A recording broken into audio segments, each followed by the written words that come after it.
Hello, everyone. It's good to say that. I hope everybody's doing great today. This is brand new. I'm trying a mid-month sort of energetic check-in where we can look at all signs. And it's a good thing to sort of do for the month that we're in too. But like all of my readings, this can be like 6 to 8 weeks. But I thought that rather than just doing it once a month, it would be really nice to see what's available to us at the midpoint of the month. And today I'm also going to be looking at just a few. I got a lot, but I had some questions from members and Patreon patrons. So I'll be looking at a couple of those today. I'll bring a few into the next one and probably some into next month as well. That's one of the member perks occasionally. So let me talk a little bit about our unique format today. We're going to start with we'll start with channeled messages. Then we'll do a general forecast for here and now. And then I'm going to take a look at opportunities. And I thought this would be really nice right now because a lot of us are either trying to figure out how to get unstuck, moving with the changes of 2021, or maybe we're feeling like it's a chance to just sort of like start over. Just what's coming through. Opportunities can be anything from a job to a relationship. So we'll be looking at like new beginnings, new openings within this next quarter year. And then I'll be looking at overcoming some blocks or basically answering some questions that some of you have already submitted to me. I looked up our moon phase. We're in that sort of waxing crescent just past the new moon. So this is a good time to do work. Some of the seeds have already been planted, but you can still make changes happen. It's a really good time for development. So we'll be looking at that in a meditation. I always answer a question now at the end where if I don't cover something here and it's still on your mind, I call it the final card or the final message. So you can sort of psychically and mentally send me a question and I'll pick up on the frequency of the answer. And I look at it as a yes, no, and then also kind of dig a little bit deeper into it. I'm going to put down Apollo now so that we can get started. My name is Nicholas Ashbaugh, if I didn't already introduce myself. And again, this is going to be all signs. So a note that if you're here for the first time, you should check out some of my monthly readings. I already have up all of the April readings, and I'm in the process of putting up the March ones. The May ones, and you can look at all of the dates and all of the links on my website. I'll put that link up here before I get into everything. And as I'm doing that, I'm going to multitask here and remind you that if you would like to show support, one of the best ways to do that is through Super Chat. And the Super Chat icon, I'll show you in just a second if you're not familiar. Here's my website for those of you that might be new. Let me just paste this link up there. There you go. And I'll pin it for those of you that join later. So that is how you can find out more information about what I do, how to contact me, etc. And for Super Chat, this is a really great way to say thank you. All of the decks that you see here, all of the cards, all the supplies, it's really a direct result of all the love and support that you give me. So thank you for everyone that's done that. Special thanks to all the channel members who help each and every month. I appreciate you guys. All right, let's get started. So again, this is all signs, present and energies. And I like to start off with what I call, it's a spirit totem. And it's basically my connection to nature, bringing messages through just like I would get from cards or dreams. This morning, I got the cuddly hedgehog, kind of cuddly anyway, which is not to be confused with the porcupine, different animals altogether. And with the hedgehog, one of the things that I love about it is that it doesn't really run from danger. It just kind of coils up, and let me see if I have a picture of it. It kind of creates this nest of this sort of spikes rather. It becomes a little ball, and all these spikes come out, and basically it tells predators like, I'm not for you.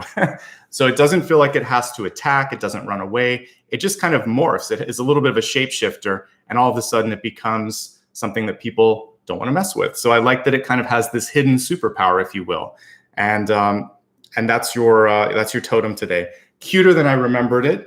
So I pulled up this picture because it's a super cute sort of animal and has some really great benefits as well. It helps with pest control for those of you that are gardeners. It will get rid of slugs and snails based on my research. So I think that that's a really cool thing and something that if you see it in your garden, don't worry. It's actually helping with insect population control, and it mostly eats insects. It can eat other things too, but mostly insects. So here we go. Hedgehog is your wonderful totem today. And as we look at some of the key things that it can provide, I saw protection because that's the sort of built-in capacity for it. Self-sufficiency, it can take care of itself. It doesn't really need anybody else or anything else. And then I really like this grace or calm under pressure, this ability to just sort of stay strong and not run. It's not hiding, it's not running, it's not attacking. It's basically just showing its power. So in some ways, it's like the antithesis of the hermit, or it's the hermit becoming the star. It's sort of saying, I've always had this potential. I'm going to show you now. And it doesn't need to sort of speak or angrily do anything. It's basically body language. So that's what I'm getting at right now. Basically, they show they're not to be trifled with. They put up those quills. They become that sort of spiked ball that we showed there. And then what I really kind of inferred from this is that actions speak louder than words. So does body language. What you want to look at this month in key conversations and just in general is, what is your eye contact like? And also, how are you holding your posture? Because if you're kind of slouched down, or if you're not quite looking at the person, it's going to be harder to both engage on an emotional level with whoever it is that you're trying to either do business with or just emotionally kind of be there with in the moment. And it's also going to be more difficult if you're trying to make something happen. So if you're negotiating a contract, or if you're trying to stand up for yourself, literally sort of stand up, push that energy out, just like the hedgehog. Imagine that you can kind of like radiate the power out, right? So, but making that stronger connection with someone is so important, okay? Thank you so much, by the way. I see a lot of love coming through with super stickers and super chat. I appreciate it. All right, the next thing that I want to talk about here is that it's a natural escape artist. And this is telling you that you can get through any challenge if you stay calm, rely on your instincts, and avoid running. I didn't mention it when I was writing these cards because I only have so many cards and so much desk space, but the other thing with the escape artist thing that's coming through here in the live as I'm talking to you is that you want to be cognizant of people in your life that tend to try to get away with things. This could be, a younger person in your life and you're trying to show them what's right and wrong, but this can also be, unfortunately, sometimes coworkers or friends who may just fall short of expectations. It's kind of a combination. It's really like Seven of Swords energy. So accountability is really, really important. And if you see people in your life that are falling short of being accountable, this is a time where you sort of stand up. It's a strange sort of connection, but I also see the hedgehog being somewhat related to maybe like Emperor or Empress energy, because it kind of puts its it's kind of like rooting itself in place and saying, no, this is my place. This is what we need to do. And this is how to do it. So don't be afraid to have a difficult conversation with someone. Because I'm talking about conversations, these are the last two cards, but it's kind of related here. If you have any of these difficult conversations, make sure that, COVID restrictions notwithstanding, it's either in person or via video. It's important to be able to see your eyes, your body language, because if you try to do it just on the phone, or especially if you try to do it through an email, context will get lost. I saw miscommunication happening. But this, like what we're doing right now, video presence will be enough. So you can use FaceTime, Skype, WhatsApp. I don't think can you video with WhatsApp? Anyway, anytime that you can do some sort of a video conference, that's the way to do it. Just make sure that they can see you and hear you at the same time, okay? This is the next piece. So we've got a little bit of Seven of Swords there, which is accountability. The next one is Five of Swords, which is what do you really what's worth fighting for, right? Five of Swords can sometimes be a conversation that you have where there's not necessarily going to be a winner or loser. It's just sometimes like the two of you are talking or fighting it out and nothing's getting done. So figure out which key conversations you want to have. And otherwise, it's either time to just turn to another direction and focus on something else, or let that person just sort of run out of steam. It's not worth it. I like the kind of quiet energy of the hedgehog. This is a very sort of like demonstrative energy. So for me, it would be more like King of Wands than King of Swords, showing and walking that walk rather than having to talk the talk. And many of you know I'm a Libra for my sun sign, so I like being able to communicate. But there are times where you want to just sort of like be strong and kind of go more into this sort of introspective energy. I get this question a lot, so I'll answer FAQ right now. Yeah, I'm Libra sun. I am Capricorn rising or ascendant, and I am Taurus moon. Some other time I'll talk about other aspects of my chart, but those are the different ones that I think people care about. All right. By the way, when you're looking at the readings each month, a lot of times I'll get questions like, which one should I listen to? It depends what phase of your life you're in. If you're focusing on business, you could look at the ascendant or the rising. If you're having some emotional challenges with yourself or with others, look at the moon. And if you just want a quick check-in, it's the sun. So that's just a quick FAQ, impromptu there. All right. What I like here about the hedgehogs, like I said before, are they're a friend to gardeners. They eat the insects that maybe you don't want. And what I saw with this is that there could be a sort of rough exterior that is something that you want to look past. I put here diamond in the rough. This could be an opportunity or a person in your life where first impression is, oh, I don't know. But as you get to talk to them or as you spend some time with them, you kind of warm up to the energy. Trust your intuition, trust your instincts as always, of course. But if you're starting to see that maybe, the cover does not show basically what's inside, that's really key. Don't judge a book or a person or an opportunity by the cover. All right, the next piece is super important. And I think it can help avoid a lot of trouble for you in the next few months and actually just in life in general. If you have someone in your life and there's something that it could be an opportunity, like maybe you're looking to get hired. Maybe you ask someone out on a date. Maybe you just want someone to pay attention to you, but there's a rejection. It's either an outright no, or it could be sort of like in tarot, what we would have with the 6 of Swords, kind of distancing, 4 of Wands, or I'm sorry, 4 of Swords as well, 6 of Swords, 4 of Swords. So either like ghosting, distancing, or completely kind of shutting off. That's a way of saying no. And all no's should be listened to. You should be feeling free to say no, and you should also honor when others say that, because if you want them to listen to your boundaries, you have to do the same. And most importantly, I found that rejection is simply a very sort of, it's not a fun version of it, but it's protection or redirection from the universe coming through. It is like one of those ace hands trying to push you in another direction. Look at this, not that. And when we get stubborn sometimes and think, no, I want this, it can sometimes be a more difficult path. Now, if you're getting rejected and there's something that you believe in, it's maybe just the conduit. So like, for instance, if you're a musician and you're trying to get like, an agent or a record label, maybe you just release it independently so that you have more control, more autonomy, more power. So it can be something like that. You don't have to give up on your dream, but if you're trying to focus on one person, one label, one conduit, this is saying that isn't necessarily the only way to do it. So a no is a no. It's not always a negotiation. If someone says no, take their word for it. All right, you're not interested. Especially if they repeat it. And if someone else won't listen to you, you have to repeat it. You have to push back and eventually stop engaging with them, because some people just don't get it. They won't take no for an answer. And that's an unfortunate thing, because it really, again, what my guides were saying here is that this isn't some sort of an entry point for negotiation.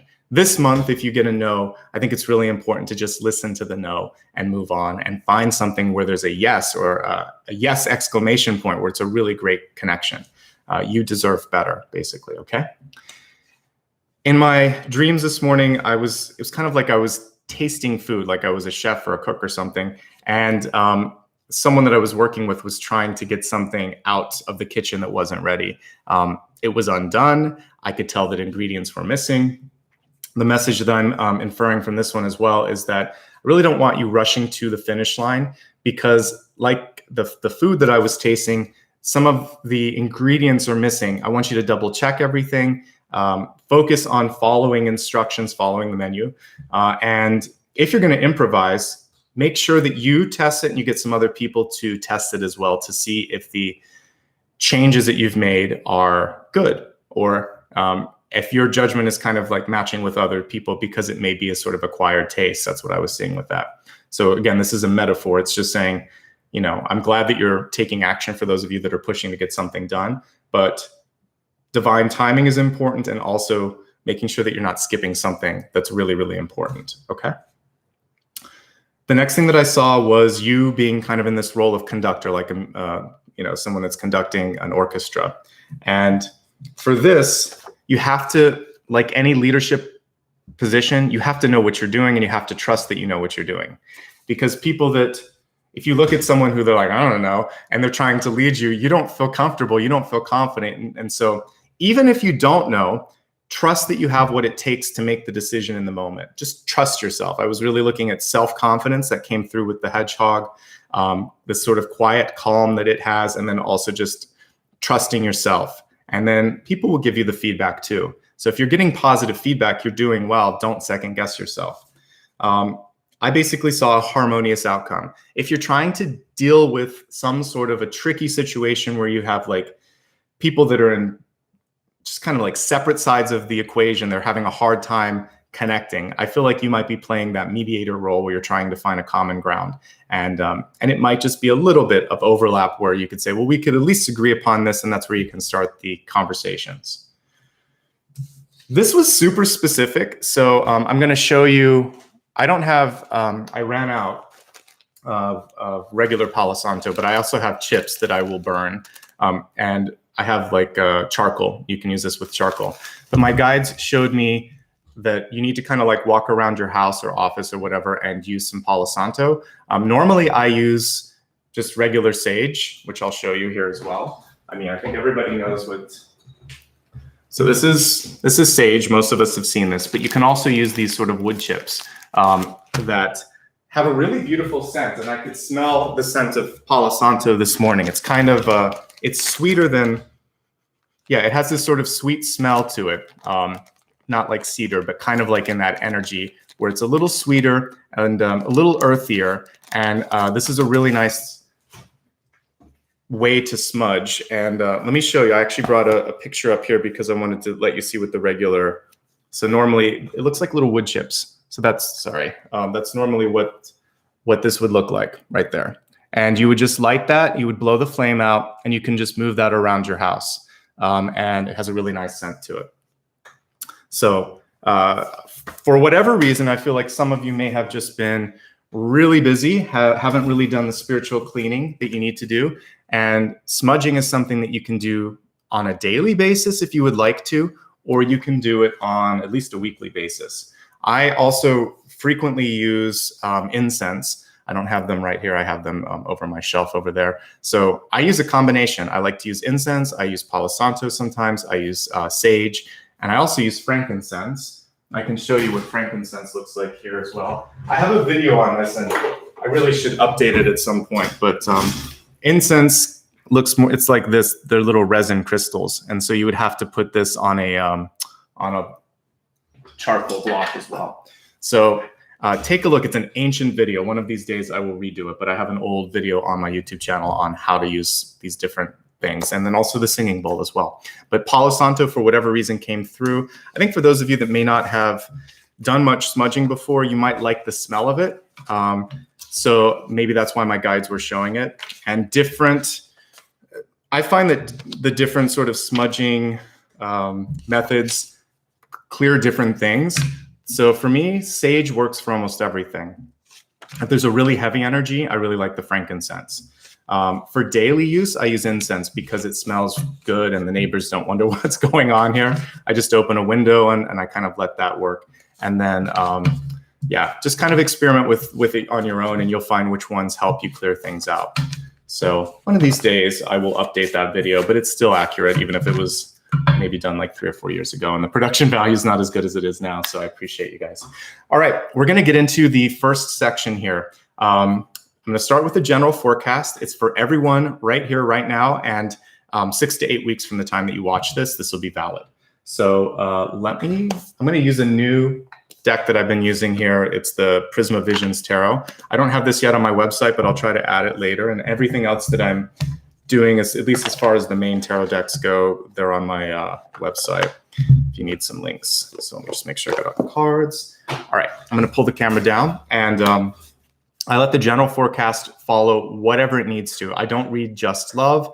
I read life. And then I'm going to look at health, wealth, love, and destiny as well. All right. So let's see what's coming through. By the way, if this is your first time joining today, and you haven't already done so, actually, I'm going to pull the camera up for just a second because I want to explain this. You can hit subscribe. You should only do that once. If you hit it twice, you're going to unsubscribe. So once you're subscribed for life. With any given video, same thing goes with the like button. One of my moderators here, Maria, noticed that sometimes during the video when we say hit like and subscribe, the likes go down. So what happens is if you keep hitting like, if you like it once, it's liked. If you like it again, you disliked it or unliked it. So just one like, and if you've already subscribed, you can just ignore me when I say that because I don't want you to unsubscribe. So for those of you that are kind of not super tech savvy, I wanted to say that's why we're not going to repeat it as much because it feels like some of you are unsubscribing or unliking something, and that's not the desired effect. Once for the subscribe for the entire time that this channel's alive, and then for each video you can hit like once. Hopefully that helps. All right, let's see what's coming through, everyone.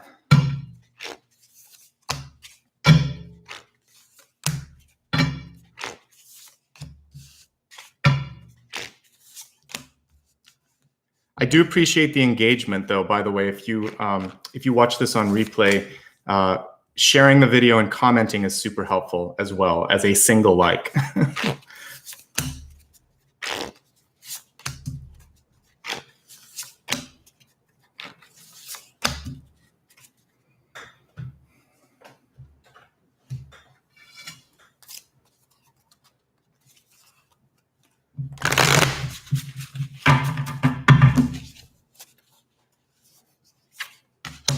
Ah, you got two. Interesting.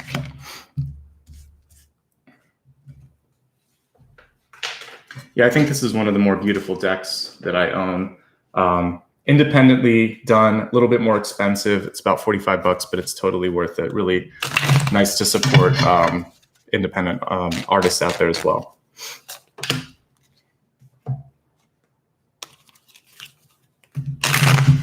If you like impressionist paintings, this definitely looks a lot like that.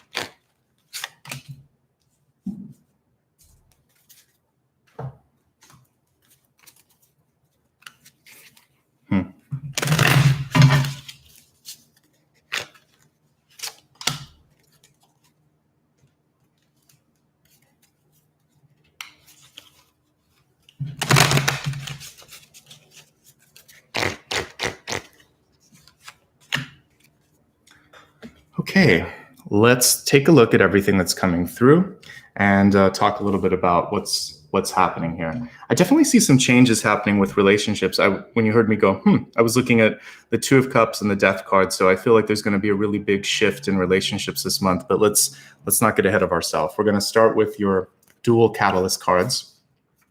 The catalyst for me functions like it sounds. It's a way to sort of jump into the action, but it also keeps you in the highest possible energy for any given time period. So helps elevate things, basically, keeps you out of trouble. So let's start with the first of the two. We have the healer card here, and beautiful snake. It's like a hydra, actually. It looks to me like a triple-headed snake. I think that's a hydra. And we see sort of like this symbolic egg in the center, but to me, there's sort of like all this interesting spiritual energy that's happening here. So I see the message here is the healer. So some of you are going through some major healing this month. This looks like a hydra. And so what I would say here, it's interesting. In the book that I wrote, I think I had one of my creatures was like a hydra I was using time, like past, present, future. So as I'm looking at this, it kind of resonates with that. So there'll be some elements from the past to heal that are coming back here and right now. And this is going to help you avoid kind of repeating a cycle in the future. That's why we have the Death card in the crowning position.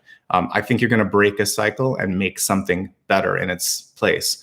This Death card is very peaceful, which is what I like. You don't see a big scary figure. You actually see sort of like this offering. Are you ready for this? There's an opportunity to heal. And as we look at the cards, we can kind of sort out what that is. But there's also this opportunity to create. And it's not just a single thing. We're seeing sort of here in triplicate, the power of 3. So you might have a lot of movement happening over the next 2 to 3 months. So healing, creation, and probably like release is a part of this as well. So really beautiful card, great energies here. When you look at the sort of chakra colors associated with it, we're looking at basically like the root or maybe the sexual chakra and then the solar plexus, lower 3, basically. So this is where looking at how secure you feel, how confident you are in being able to express yourself, especially the expression part, because that's the second chakra. So looking at that, security and expression, I think is going to be really important. Okay, this is gorgeous here. We've got the mirror. And the interesting thing with mirrors are, I think of, there's a really cool deck. Maybe I'll use it later today, we'll see. But it shows mirrors for cups. And I think the relationships in our life that we have oftentimes are those mirrors. So what are you seeing around you and how do you feel about it? If your life's kind of chaotic right now, what's going on inside? Because usually the chaos is a result of maybe a lack of organization or a lack of security or lack of control inside. And if there are people around you, that are kind of pushing you or or trying to kind of like test your strength, how is your self-confidence and security? Everything's a mirror. If things are going well, keep it up. You're doing a great job. So also feel it within, and you'll start to bring that. You can kind of push that mirror around you as well. So imagine that you already are all of these things that you're seeking, and it's going to start to happen. So yeah, the power of reflection. Okay, let's take a look at the cards now, and we'll go to the center one here. We have the Hierophant, and beautiful card here. We're kind of lost in the constellation here, and lost in. It looks like these are almost peace, like the lilies. These look like lilies to me, sort of like, yeah, peace lilies. So Hierophant. To me, a Hierophant is very sort of rigid, stuck in their way sometimes. It can indicate things like an organization, school, corporation, things that are kind of very, very organized and have one way of doing things. So on the bright side, it feels like some of you are starting to figure things out. And we see the constellation here.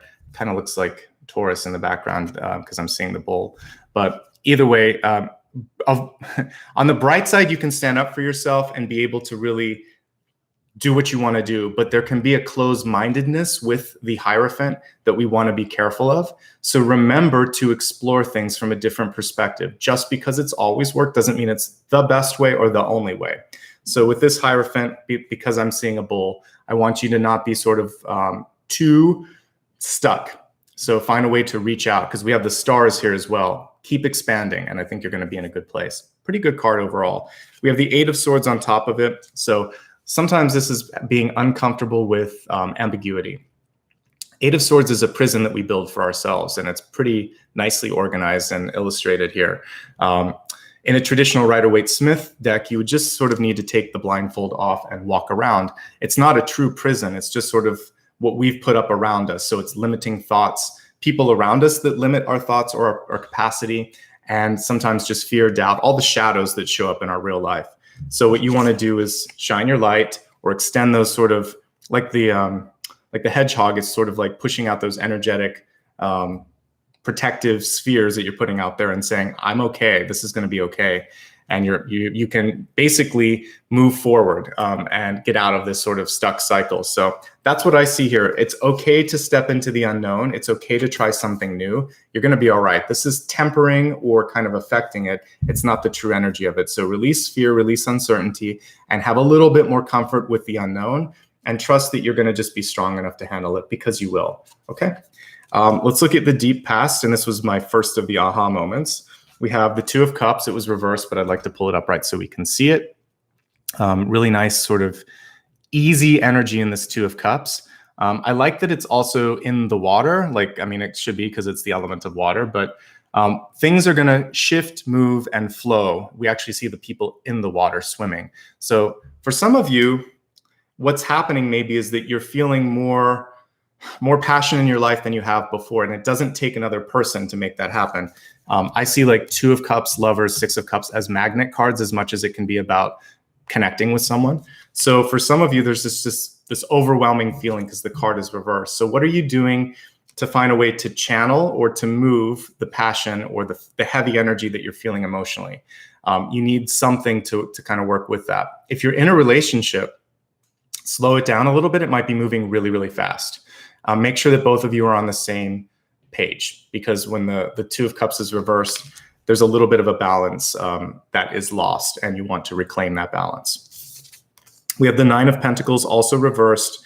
I love the Nine of Pentacles, though. This is independence. This is sustainability. This is the slow and steady sort of way to success. And one thing that's interesting here is that she's kind of turning her back on the sunflower. So I want you to remember how hard you've worked to get to this moment in time. I want you not to turn your back perhaps on other people in your life, because although the positive aspect of this card is independence, one of the things that can get in the way of it, and we kind of saw a little bit of that here, is sort of being overly protective or overly strong, bullish, if you will. And sometimes it's good to let people in. It's good to let help come through. So really sort of weigh out each opportunity. And the good news is, no matter where you're at, because we have Nine of Pentacles in recent past, you should be able to see growth happen. You can make it happen. That is a Midas touch card, okay? And that tells me that you can push through any sense of loss or disappointment and figure out how to do it better, possibly do it better on your own, okay? So I like the independence of it, but look around. There may be a partnership opportunity. There may be someone that you can talk to that can help you get there even faster. So don't discount it until you explore it. Change is your crowning card here. We've got transformation or death. Very beautiful death card, though. And I think for you, there is an opportunity. This really feels like an offering to me. So the offering, though, would require letting go. There's some sort of sacrifice, loss, or a feeling of movement that is triggering you a little bit inside. So if you're ready for the change, go for it. Even if you're not, I feel like this is around the corner. So we'll look more into that in just a moment. But I really like where it's headed, okay? Death can be good. It's not in a position, it's not in the outcome, it's not in your ego. It's just showing me growth, right? And we're even focusing on the rose itself, not so much the energy of death or loss. Just for those of you that do garden, it's the same as what you have to do, in the springtime after the winter. You have to kind of clean up all the leaves that had kind of been sitting there under the snow and the rain during the winter. You have to kind of like make room. Things have to leave so that something new can come in. So this is sort of like a cleaning month, and that's why I saw the Palo Santo as well. All right, we have the balancing card of the Six of Pentacles in the near future. It's interesting that in this particular Six of Pentacles, we have a little bit of a nod to the Six of Cups too, where we see sort of like youth-like energy associated with this. So if you can be playful with figuring out how to manage limited resources, that's going to be help. If you can lean on a friend or trusted family member as well to kind of help you out, that could also get you further faster. This is the bare minimum card that I would want to see to ensure that you're going to be okay. And with the Six of Pentacles, basically what we're seeing here is that if you make the right decisions, say yes and no to things that truly make sense, then you're going to be okay. By the way, I see some people that are joining late. This is for all signs. So you're here and it's fine, okay? This is basically a collective reading per the title. All right, the other thing that I'm seeing with this Six of Pentacles is sharing. And that's kind of what we see if we zoom in really close. You see the two kids sharing. And I think that that's one of the important pieces here is, can you give back? Can you share in the experience? And maybe by sharing the load a little bit as well, you're going to be able to get more done. So there's a shared resource opportunity as well. I keep getting questions. This is a collective reading. Everybody's receiving it, a reading at the same time. All right, we have the Seven of Cups here. And the Seven of Cups is really about, do you know what you want? Seven of Cups is good for exploration, for ideation, for brainstorming. But sometimes we can get lost in this sort of feeling of, it's almost like an amoeba there, or like kind of like a octopus pulling everything in. So give yourself a little bit of time to brainstorm, a little bit of time to explore some things, but don't second guess yourself too much. Don't spend so much time on the research that you don't have time to finish what you're working on. So it's a reason that I usually put time limits on myself. I know exactly how much time it takes to kind of prepare. I give myself a couple hours. If I spend too much time, then I start to let go of the intuitive flow of things. So just enough time to research, just enough time to think, then you're going to have to take some action. So you might be finding yourself in the questioning phase. Should I? Will I? Can I? But at some point you have to think, I am, I will, this is going to happen, etc. We have the Four of Cups in reverse. This is a perspective card. A lot of times it can be a hidden blessing. So in a traditional Rider-Waite-Smith illustration, you would see a cup magically floating or being handed to the person, but they're not really looking at it on the side. So with this in the environment, in the reverse position, it's telling me that there's a potential to miss something that could be really good. So take a look and make sure that you haven't forgotten, like I said, a missing ingredient, missing opportunity, and missing connection with someone or something. This is also the grass is always greener sort of card, where even if you're doing really well, which I think you are, because you've got the energies of 9 of Pentacles and 6 of Pentacles, plus a big change card at the top. But sometimes you wonder, like, is it enough? When will it be enough? And this card is a reminder of the importance of kind of reconnecting with gratitude and grounding yourself in what it is that you're trying to do. And if you've done it, then celebrate it and just think, well, this is good. I'm very grateful for where I'm at. And if there's something more that I want, then I will figure out how to get that done. But gratitude is the key to sort of overcoming that. And then looking around, opening up a little bit. We have the King of Swords here, and it's a beautiful card. We have all these butterflies. If you look really close on this King of Swords, it's almost like he's conducting them, standing up, waving the sword. And I kind of enjoy that they did this in wintertime here, because sometimes we can't see what's changing because it's beneath, in this case, the snow or the surface. So there, like I've been talking about, I feel like there is sort of growth that's happening within. What did we do? An inchworm recently where I was talking about that. Sometimes the metamorphosis, you don't see it until it's already kind of happened, but I see that you're going further than you may have imagined. You have this really great capacity this month to move people with what you say. You don't have to say a lot, but when you choose to speak up this month, great things will happen. Your totem is, if you just joined, was the hedgehog earlier. So that's known more for its nonverbal cues than its verbal cues. And this is like one of the first swords cards that we're seeing. So I would say choose your moment wisely, but I feel like when you decide to speak up, some really great things will happen. So yeah, decide when, how, and that's going to be the important thing for you. Timing, I think, is key. All right, we have one card to kind of look at here in the outcome, which has popped up a few times this month, actually. We have the 9 of Swords. So this goes back to my channeled messages. Pick and choose which sort of fight you want to fight. Sometimes it's not worth it. We see this person, it could either be a sense of feeling really strong or not caring what the person said, or it could be feeling like, oh my gosh, now this is coming at me. So I think sometimes it's just not worth letting someone trigger you emotionally, and kind of just let it be free, let it go. And that's what we see with that particular 9 of Swords. How are you dealing with your sleep routine right now? It's been a heavier energy over the past couple of weeks. So if you've had some fluctuations in sleep, that's natural, I think. But also pay attention to, one thing that I've done recently is I've just started going to bed earlier so I can get up earlier and I'm more rested, because I have to get up early for things like this. I'm usually up at 5 or 6 in the morning to get everything ready. So I go to bed early on the nights before. I'll go to bed at like 9 o'clock or 8 o'clock. So make sure that you're getting ample sleep, and you do it even on days that I don't have a live reading. I still get up at the same time, and it's kind of natural. So get yourself in a habit, and your body will be happy, and that can help with the 9 of Swords. 9 of Swords is also when you're sort of, it doesn't have to be even just sleep. It can be right before something. If you stress out and think, oh my God, how's this going to work? And I'm worried about this. And it just sort of like piles up.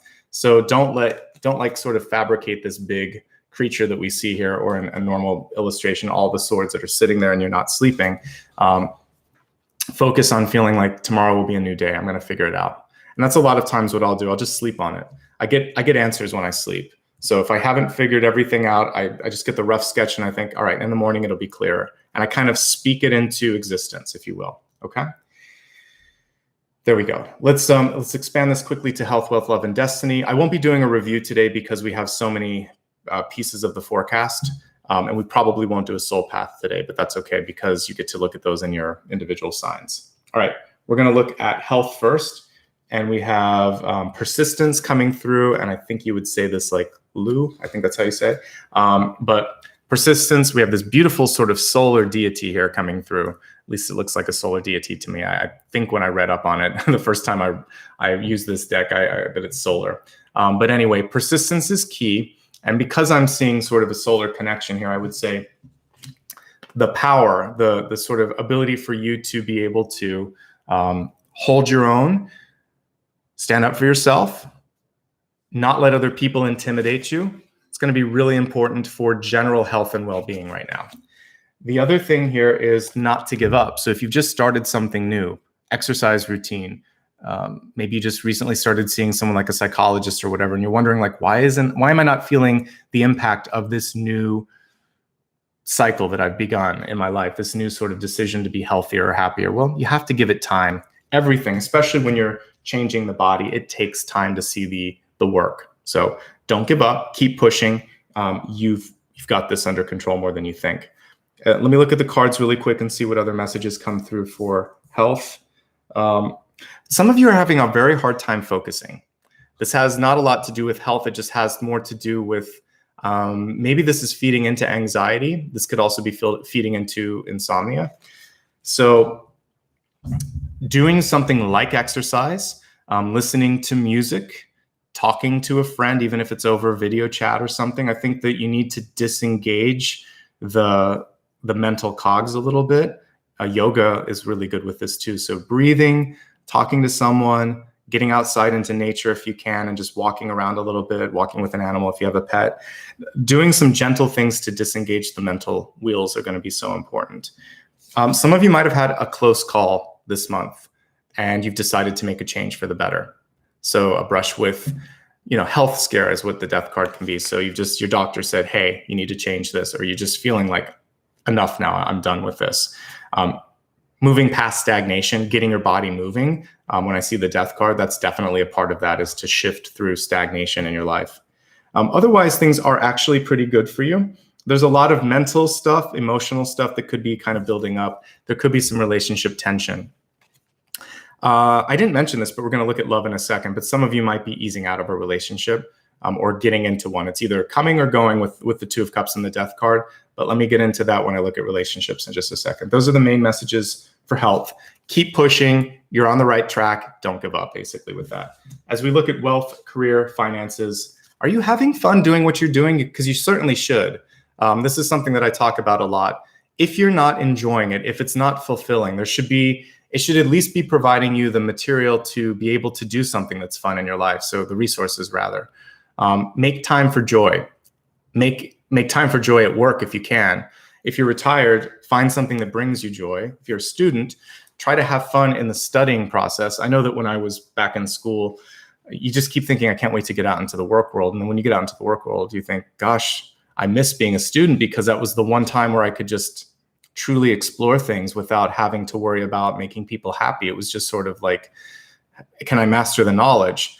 So find joy in whatever stage in life you are, because I think if you could just imagine a future self coming through, they would say, you have it pretty good right now, or this is not as bad as you think, or something good is right around the corner. So have some fun, be a little less serious. And even if you have to deal with something serious, as we see with the Six of Pentacles, you can share the burden a little bit. Someone can come in and help make that burden a little bit lighter, okay?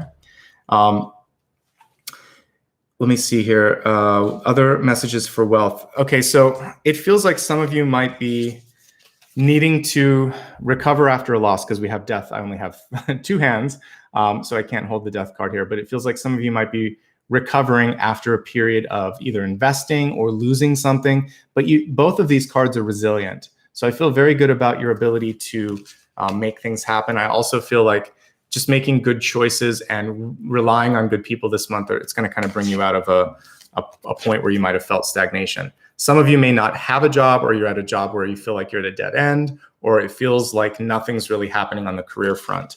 So the Six card can also be, Six of Pentacles can also be associated with June. So, a month and a half to 2 months from now, it feels like some movement would also be happening for you. So keep on pressing on, try to have fun, try to keep the positive demeanor, because that's also what's going to make things grow at work.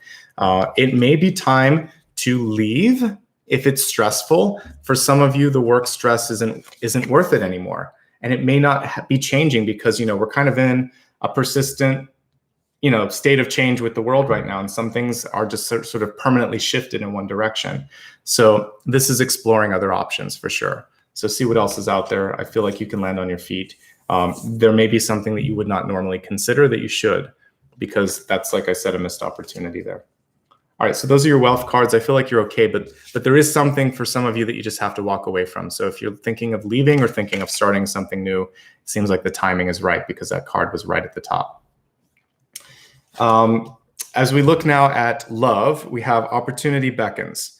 And this reminds me almost like the Two of Wands, or even like the High Priestess. Some of you have called into being some sort of an opportunity. We have the waxing crescent moon there too, which is perfect for today.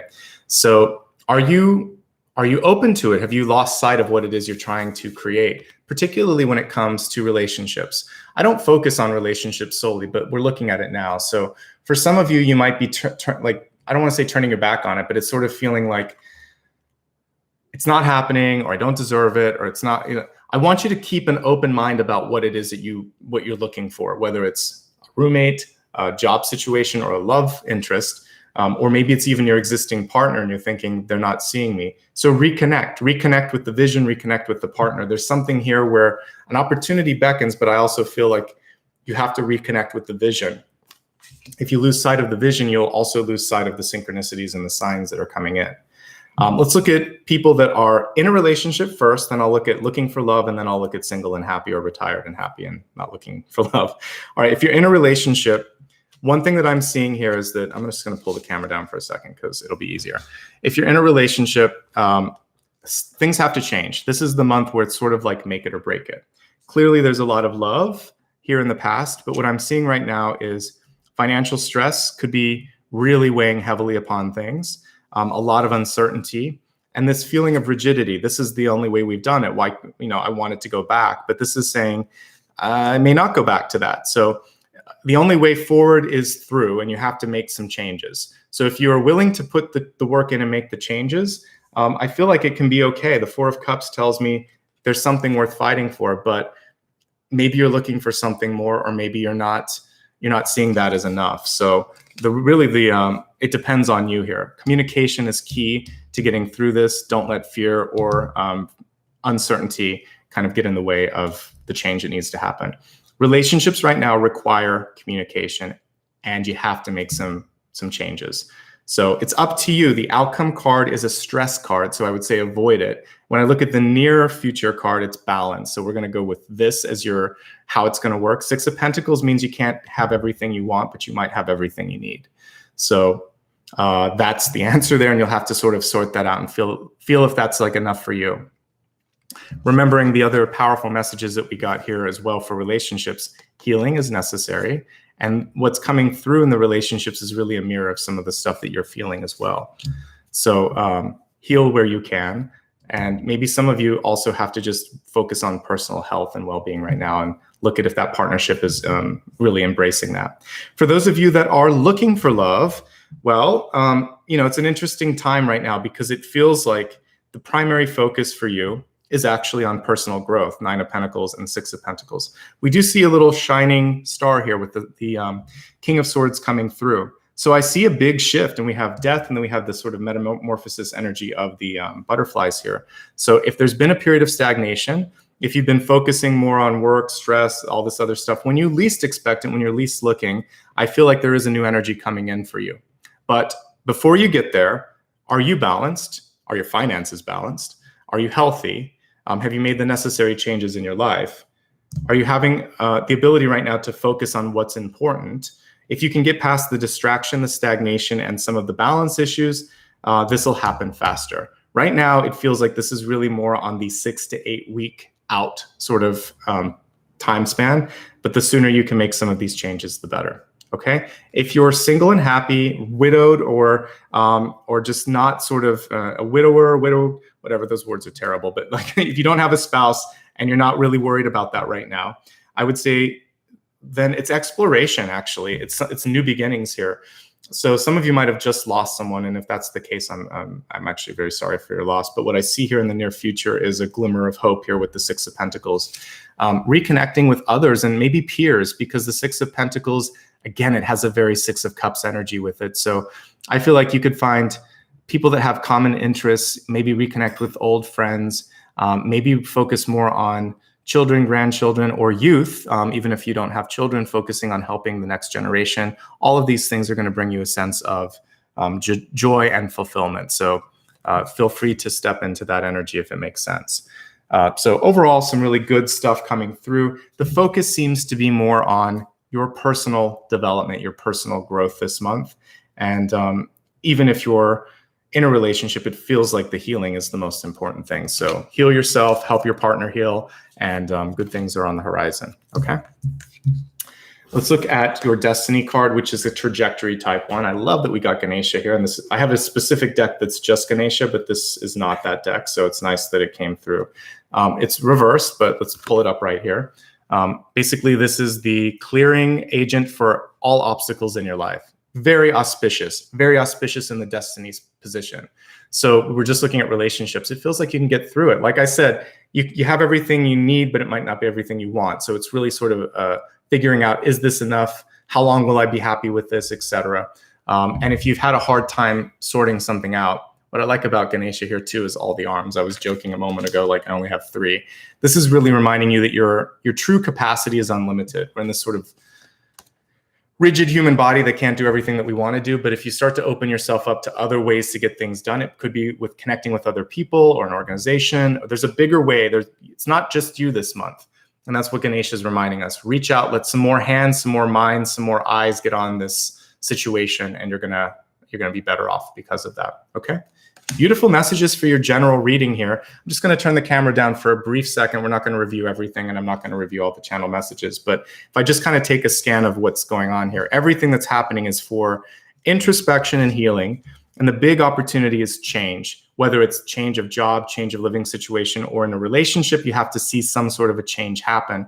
The net result of this is balance, which is really good. The thing that's kind of holding you back is this fear card here. But really what we see is balance happening. Using your voice, speaking up is so important. Don't give up on changes that you're making, particularly with health. Try to have fun in all that you do. Also, I think it's really important for you in a relationship to not lose track of, that you called this into your life and what can you gain from it. Everything, even the sort of adversaries that we face, they're bringing us some sort of a message. They're there for a reason. And then Ganesha is telling you can clear all of those things as well. Okay, so let's move along to the next state. I'm just going to throw my dog's toys back in his bed. He's kind of funny in between. He likes to get my attention there.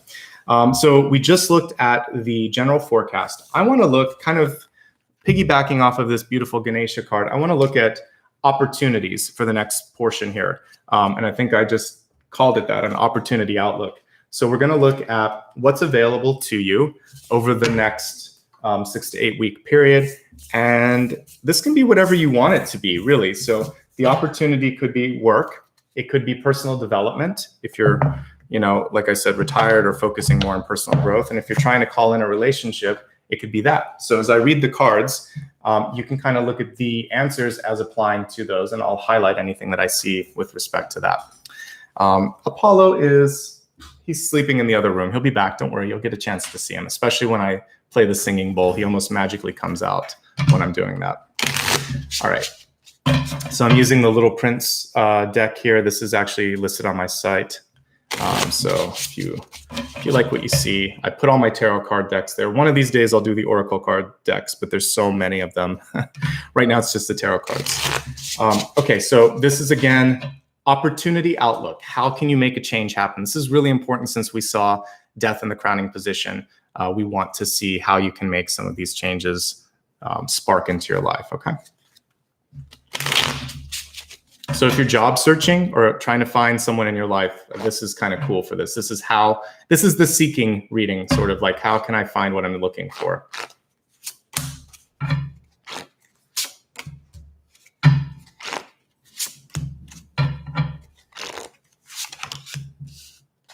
We're not going to do health, wealth, love, and destiny on this. I'm going to do past, present, future influences. I just decided that on the fly because this is more, this is a more alchemic spread, if you will,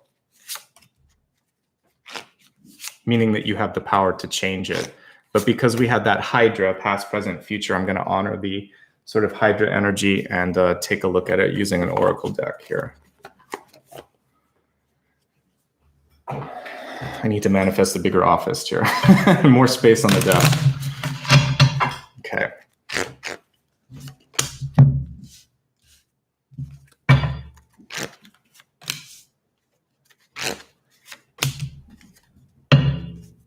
Alrighty, let me just put this over here and let's take a look at what we've got coming through. I'm actually going to pull a catalyst too for this one. We'll use the same catalyst deck because I think the catalyst is important for this.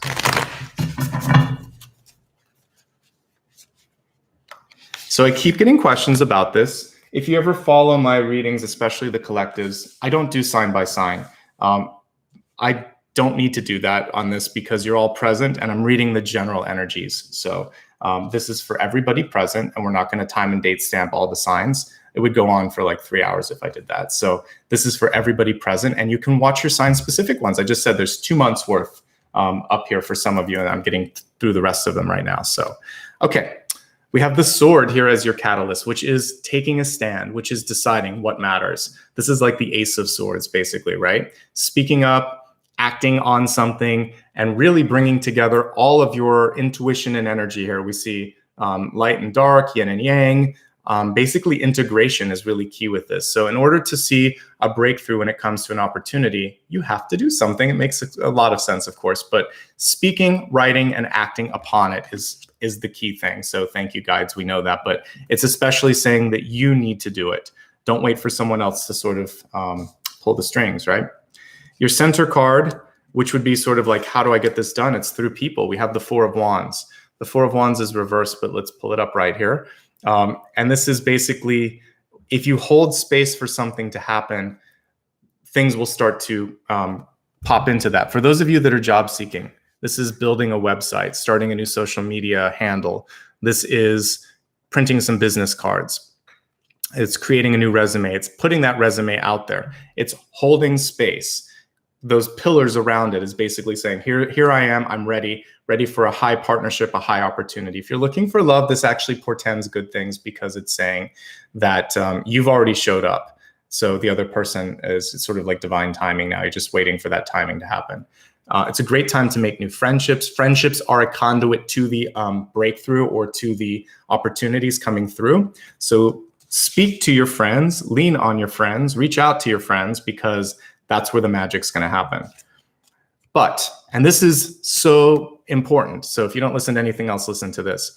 Do you believe that you deserve the change or the opportunity? Because judgment, when it's not completely upright, if it's on its side, if it's upside down, if it flies out of the deck, it can sometimes show that you haven't accepted a belief yet.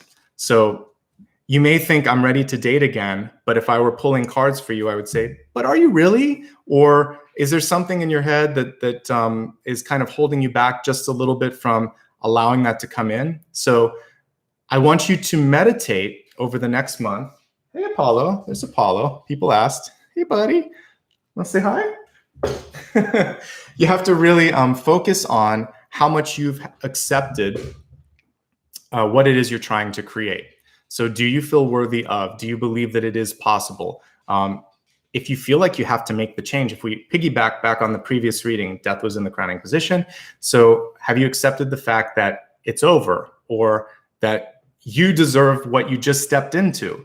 It can be imposter syndrome, right? So I would say, yes, you have to believe all of these things. And if you do, you're going to be okay. All right. This is just a decision that's been made, but not accepted. And this is a willingness to let other people come in and also to believe that you deserve this high partnership. Four of Wands is really good for marriage and friendship. It shows monogamy. It shows loyalty. It shows security. So it's there for you. Are you ready for it? Do you believe it? There's Apollo. Everyone asked. He's just chilling out now. Okay, so we have the moon here in your deep past.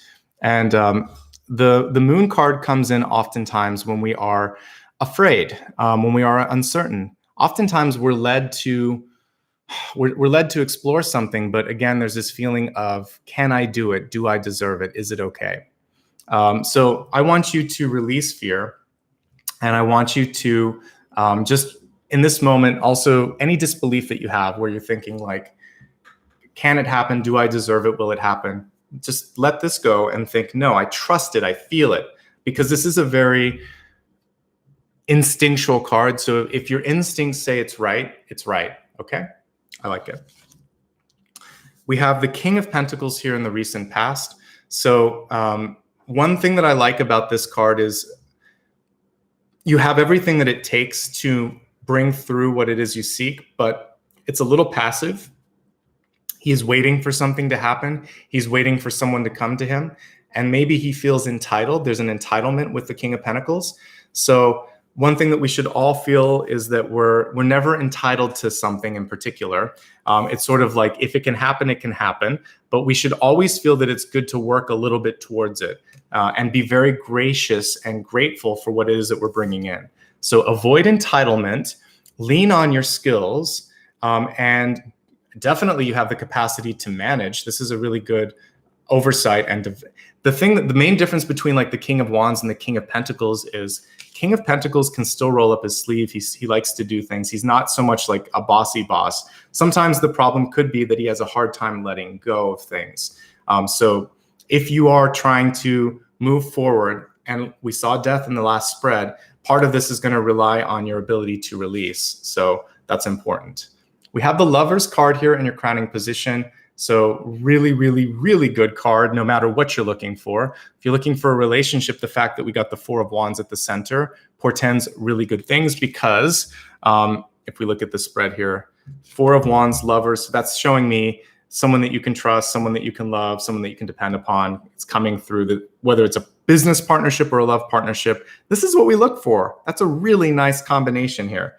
But there's this feeling of, do I deserve it? Will it happen? Why is it happening now to me? So again, releasing the imposter syndrome, the fear, the doubt, the uncertainty, or the loss of faith, or the loss of vision, which we saw when I was looking at the relationship card before. I'll pull it up here because I have it on the side. So it feels like you've called in an opportunity, or something's calling you towards it. So trust it. Don't let fear get in the way of that. Okay.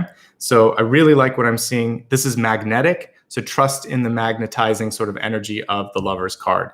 The one thing with this card too is that you don't need to focus on, this doesn't have to be about partnership. It's just saying that at this point in time, whatever it is that you're offering to the world, people are very interested in it. As I throw the card here on the table, people are really interested in what you have to offer. I also feel like for some of you, you've worked really hard to get it. When I look at a rose, it can be bittersweet. We even kind of see, I don't know if it's dewdrops or tears on the rose, but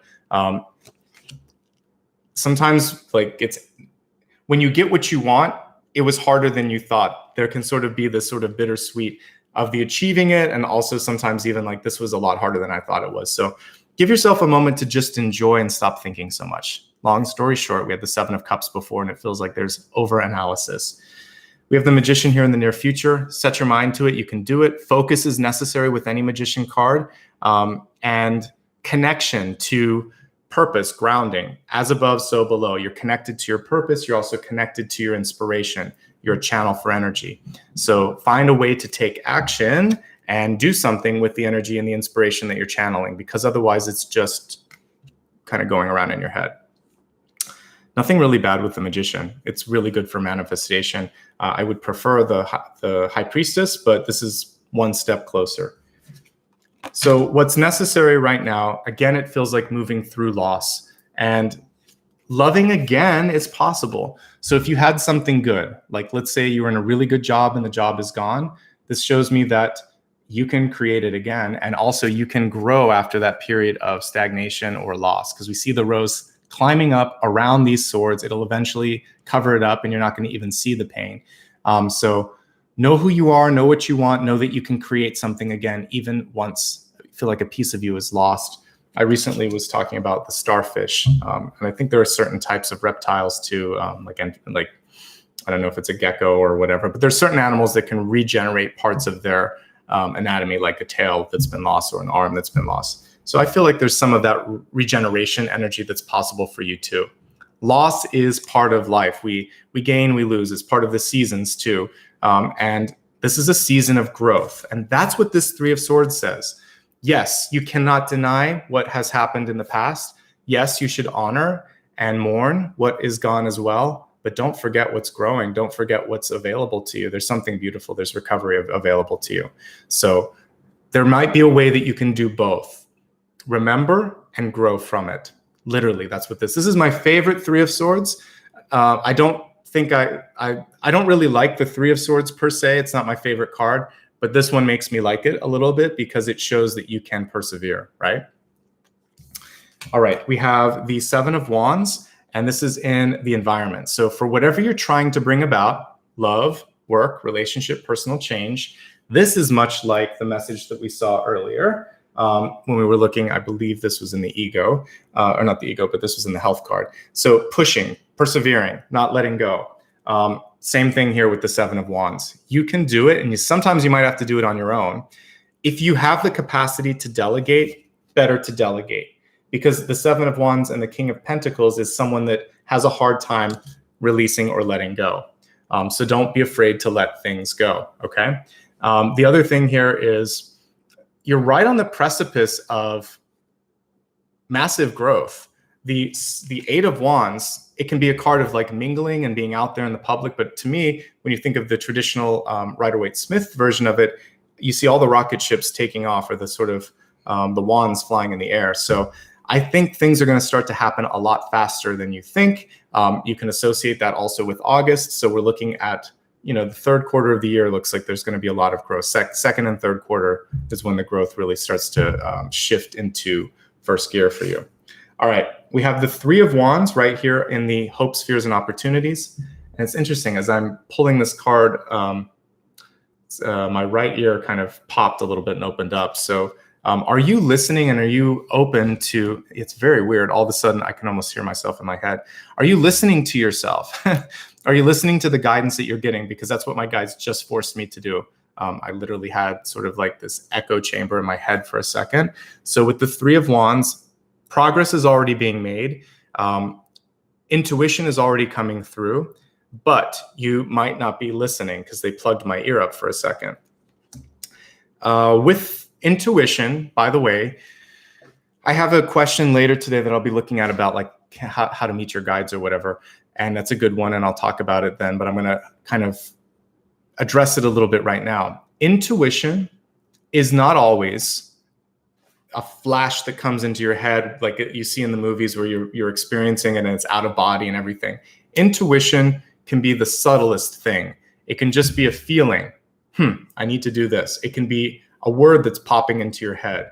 It can be something that you're seeing on a license plate, a song you haven't heard in a while, and you think of somebody. It's almost like they went into the radio and played it for you. It can be a sign or a symbol. You're getting them right now. Pay attention to them. That's what the Three of Wands is saying. Look around today, tomorrow, this week. You're already getting pointed in the right direction. It's already happening, and it's going to happen faster than you think. So this is a really interesting outcome card for you, the Fool. So this is saying there's going to be a leap of faith. You're going to have to figure out what's next here. I'm assuming this is this is for the fox, I think, or something. But anyway, with the Fool, you travel lightly. So we just see a box here. Usually you see a knapsack on the back. You don't have to take a lot with you. You want to let go of the burdens of the past if you're going to be able to step into something new. So easy does it. Just take that leap of faith. The fact that we got death before and now we have the Fool, movement, growth, but it requires letting go. So are you ready to let go? Because that feels like that's the next phase. And I love that we see all these sort of birds taking flight in this particular card. Okay. So I think that's really, really important.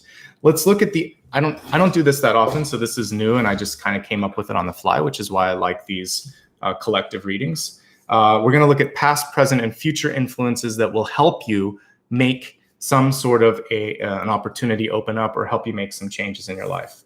So we have the Freedom card here. It says, I possess the power and the free will to create my own happiness. Amen to that. It's a very nice compliment to the Fool, because that's what this is to me. It's like the antithesis of the devil card. This is you walking in the other direction. Freedom was reversed. So much like the judgment card, are you ready? Have you decided to make this sort of like break for the better? Once you do, I feel like it's there for the taking, right? The important thing on this particular card is it says, I possess the power to create the free will and make my own happiness. And we saw that sort of joy card here with respect to career before. So it's going to be really important for you to create that joy if it doesn't exist already. Present opportunities, surrendering. Once you've made the decision, it's just sort of like, I finally did it. I'm ready for it. I can release my need to control. And we sort of see this symbolic egg here at the center too. So once you let go, then things start to happen. Then the growth starts to happen. If we look at the Hydra here, this is why I'm kind of honoring the energy of that. We also see the egg at the center here. And what I'm seeing is multiple opportunities will come through. It's not just one genesis or one birth we see in triplicate here. So surrender, and you're going to see more than one opportunity. If you're trying to sell your house, or if you're trying to get a job or something, what could happen is all of a sudden there could be 1, 2, or 3 options that come on the plate, right? If you've been looking for someone for a long time, haven't found anyone, suddenly things start to get busy. So that's good. What's all of this going to rely on as we look into the future? What's the key to the future? It's your self-esteem. So here, the little mantra that it says is, I possess the gifts of the soul that benefit me and others. But if I were just to kind of look in my own third eye and kind of connect this with tarot, this is like an Ace of Pentacles, and it's the missing piece to like the 5 of Pentacles. And we already saw previously that you have 6 of Pentacles, which at its core is balance. So see yourself as balanced, deserving, and trust that, yes, whatever you've brought in, you deserve. You deserve the freedom, and you're ready to surrender to the opportunity in front of you. Time-wise, things could happen fast if you want to. The outcome is the Magician, which is the number 1. And it's the Fool, which is 0. So it could be now, it could be next month, it could be December, or not December, but October if you want it to be, because we could put the 1 and 0 together. So we're looking at either now, or a month from now, or the 10th month of the year. Let's not imagine that it's 10 months from now. I'm trying to look at the things that are coming through for this month. So it seems pretty imminent to me. If you're looking for an opportunity, we see a breakthrough right now. So you just have to be ready to take the action, right? And speak up. All right. So I really, really like that. And I love what we're seeing here for you overall. For those of you looking for love, definitely that's possible. If you're looking to get a job, this also supports it. And if you're focusing on yourself, this is really about loving, forgiving, and embracing who you are. So that plus releasing and letting go, plus focusing on yourself. If we were just to take 3 cards to focus on from this spread, which is what I'm going to do, so I can get into the next section, these are the important pieces. So love yourself, be willing to accept love from others, focus on what you're trying to do, and don't get distracted. You have everything that it takes. Literally, the Magician has 1 of every element. And then you have to move on. You have to take a step to start to see things come to fruition. So beautiful messages coming through for you. Timeline seems like it's pretty faster than I had imagined when I was kind of putting together this idea for this particular spread. So yay, that's good. All right, so we're going to do something a little different, and then there's some additional pieces here that are coming through. I'm going to look at overcoming blocks. I'll pull a few cards with each question here that I have that have already been submitted through channel members. And then we're going to do a meditation, and then I'm going to pull a single card at the end, which will help with basically anything that you have that's going on. So I don't take questions live, but I always take a silent question from you at the end. So we'll be doing that final card. So I got some questions from viewers, and I'm going to answer those now. And these are going to relate to all of you as well, I think. I'm only going to pick about 3 to 5 here, and then maybe I'll just do some wild card sort of cards just to see what else you need to be focusing on. So the first one I'm taking is from Andre. Thanks for always being here. He's a great member. He kind of comes into every reading. His question was, he wanted to know about having good boundaries and continually being in the highest light, vibration, or energy. It's a good question. Basically, how not to get in your own way. Like if somebody is triggering you or asking you to do something or pushes you over the limit? And I think it's a good question. And being able to constantly let the resistance and low energy go in each moment. So let me take a look here. I want to pull a couple cards and I'm going to answer it based on life experiences as well. This is really important for those of you that might be having like a family member that's nagging you, or a coworker that drives you crazy, or just someone in your life that knows exactly how to push your buttons.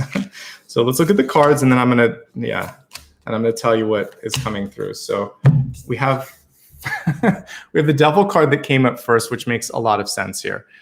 Don't take the bait. He's lifting out his hand and is just sort of saying, you ready? You ready for this? Also, he's pulling the strings. So, and I like this devil because we're not seeing a scary looking person. A lot of times devils come in a sort of attractive package like you would see here. It's the one you least expect sometimes. So if somebody says they've changed or offers you something that feels too good to be true, and you know the path that you're going to be going down, it's not worth it. What you want to do is avoid taking the bait. So one thing that I do in everyday life, if there's some sort of a troll that pops up in the comments or in chat, and it's just kind of trying to egg me on, I don't give them time and energy. It's not worth it. I've got a lot of work to do, and I'm here for you, not for one person who's acting up. So one thing to do is just not plug into that outlet. The other thing is to redirect, and we had a little bit earlier the mirror card that came up. So when somebody acts out of sorts with me, the first thing that I would do is kind of bring up, especially if it's out of character, I would say, wow, let's just take a second here. How are you today? This is really unusual for you, and you must be upset because you normally wouldn't talk like this. So what's going on? How are you? Can I help you out with anything? Because it feels like, first and foremost, I'm just actually concerned about your well-being. What's going on in your life right now? And then you can get back to this, say, I hear that you're upset. The way that you said it isn't really constructive. Do you want to try to have a conversation later? Because this doesn't work for me.